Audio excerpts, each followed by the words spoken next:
నమస్కారం. నా పేరు డాక్టర్ పురు ధవన్ మరియు ఈ వీడియోలో మనం మషీన్ల గురించి మాట్లాడబోతున్నాం. ఎందుకంటే తరచుగా ఎప్పుడైనా పారాలిసిస్ పేషెంట్ ఉంటే ఫిజియోథెరపీ చేయించుకోవడానికి వెళ్తున్నప్పుడు ఫిజియోథెరపిస్ట్ ఏమి చేస్తాడు?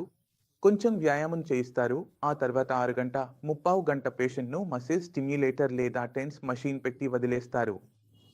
ఈ మసిల్ స్టిమ్యులేటర్ ఏమి చేస్తుంది లేదా ఈ టెన్స్ మషీన్ ఏమి చేస్తుంది అన్నది పేషెంట్‌కు ఎలాంటి అవగాహన ఉండదు.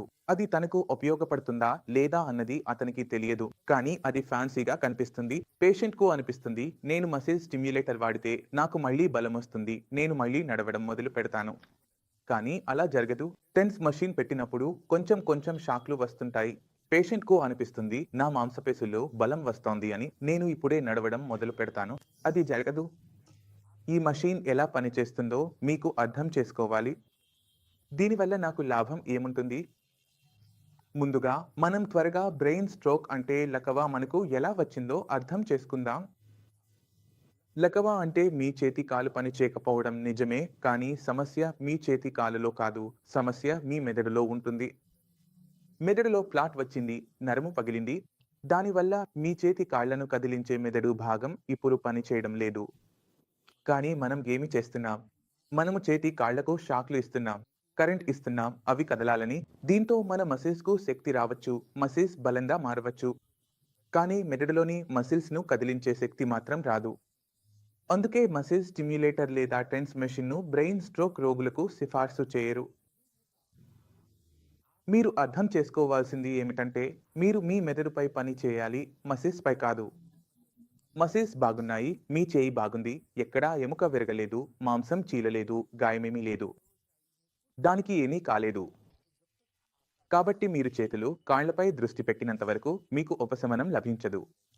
కొంచెం పైకి దృష్టి పెట్టండి. మీ మెదడులోకి వెళ్ళి అక్కడ ఏమి జరిగిందో తెలుసుకునేందుకు ప్రయత్నించండి. మెదడులో నష్టం జరిగిన భాగమే ఆ చేయిని కదిలిస్తోంది కదా! కాబట్టి దాన్ని సరిచేయండి. చేయి తానే తిరిగి కదలడం మొదలుపెడుతుంది. అయితే మనం ఏమి చేయాలి? మన మెదడును మనం అర్థం చేసుకోవాలి. మనమిప్పుడు మన మెదడును అర్థం చేసుకుంటామో, మెదడు ఎలా తనలో మార్పులు తీసుకురావాలో తెలుసుకుంటామో, అప్పుడు మన పక్షవాతం, బ్రెయిన్ స్ట్రోక్ చాలా వేగంగా బాగుపడటం మొదలవుతుంది. నేను మీకు ఇది ఒక చిన్న ఉదాహరణతో వివరించాను. మీ శరీరంలో ఎక్కడైనా చర్మానికి కోత పడితే, అది తానే మళ్ళీ మామూలు అవుతుంది కదా! అక్కడ మచ్చ మిగిలే అవకాశం ఉంది. అక్కడ కొంచెం మందంగా ఉండే అవకాశం ఉంది. మీకు తెలుసు కదా! కానీ అది తానే మళ్ళీ నిండిపోతుంది. అదే విధంగా బ్రెయిన్‌లో క్లాట్ వచ్చినప్పుడు లేదా నరాలు పగిలినప్పుడు బ్రెయిన్‌లో కూడా నష్టం జరుగుతుంది. అందువల్ల బ్రెయిన్‌లో కూడా ఏదైనా మెకానిజం ఉండొచ్చు. దాంతో ఆ గాయం మళ్ళీ నయం అవుతుంది. అది జరుగుతుంది.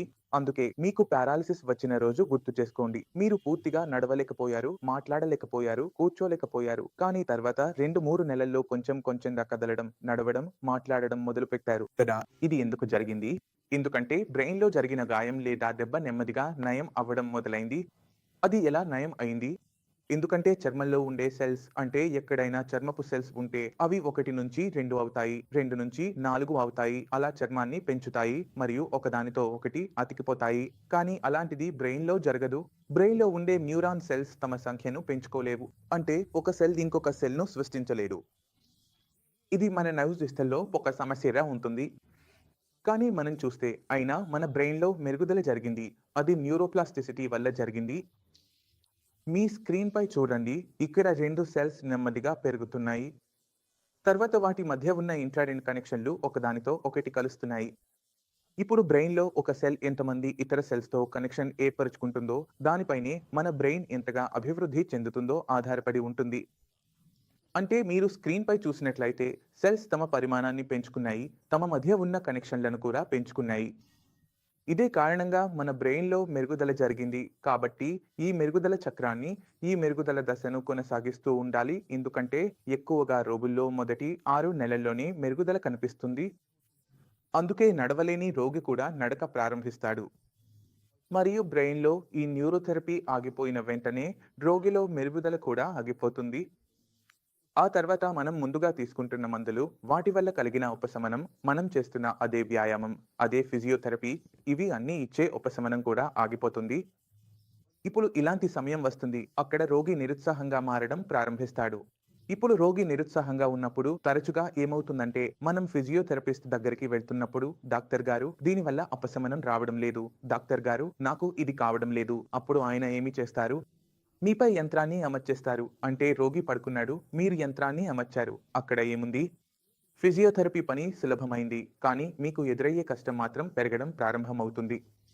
కాబట్టి మీరు ఈ యంత్రాన్ని ఇంటర్నెట్లో స్వయంగా సెర్చ్ చేయండి. వీటి పని అర్థం చేసుకోండి. వీటి లాభాన్ని పారాలిసిస్ రోగుల్లో అర్థం చేసుకోండి. ఆ తర్వాతే వీటిని వాడండి. నా వైపు నుంచి వీటికి ఎలాంటి పాత్ర ఉండదు. ప్రారంభ దశలో మీ మసిల్స్ బాగున్నప్పుడు. మీ మసిల్స్ చాలా బలహీనంగా అయ్యే వరకు 2-3 సంవత్సరాలు గడిచిపోయి మసిల్స్ పని చేయకపోతే, మృదువుగా మారిపోయి, ఎండిపోయి అట్రోఫీ జరుగుతుంటే, అప్పుడు ఆ మసిల్ స్టిమ్యులేటర్ పనిచేస్తుంది. మీకు నొప్పి చాలా ఎక్కువగా ఉంటే, అప్పుడు టెన్స్ పనిచేస్తుంది. అందువల్ల మీ మసిల్స్ బాగున్నప్పుడు ఈ యంత్రాలు ప్రారంభ దశలో మీకు అసలు అవసరం ఉండదు. అందుకే వీటిపై మీరు ఏమీ చేయాల్సిన అవసరం లేదు కదా! మీ సమయాన్ని వృధా చేయకండి. మీరు దృష్టి పెట్టాల్సింది నా బ్రెయిన్‌లో ఎలా మెరుగుదల వస్తుంది అనే దానిపై. అది ఆక్యుపేషనల్ థెరపీ ద్వారా వస్తుంది. ఆక్యుపేషనల్ థెరపీపై నేను చాలా వీడియోలు ఇప్పటికే చేశాను. దాన్ని మీరు అర్థం చేసుకునేందుకు ప్రయత్నించండి. ఈ ఛానెల్‌లో ఉన్న అన్ని వీడియోలను చూడండి. మీకు పేషెంట్స్ వీడియోలు కూడా దొరుకుతాయి. అలాగే మీరు ముందుకు ఎలా సాగాలో స్పష్టమైన ఆలోచన వస్తుంది. ఈ వీడియో ద్వారా మీరు అర్థం చేసుకున్నారని నేను ఆశిస్తున్నాను. ఇంకా మీ మనసులో ఎలాంటి సందేహం ఉన్నా, ఏదైనా అడగాలనుకున్నా చాలా స్వాగతం. ముందుకు సాగండి. హలో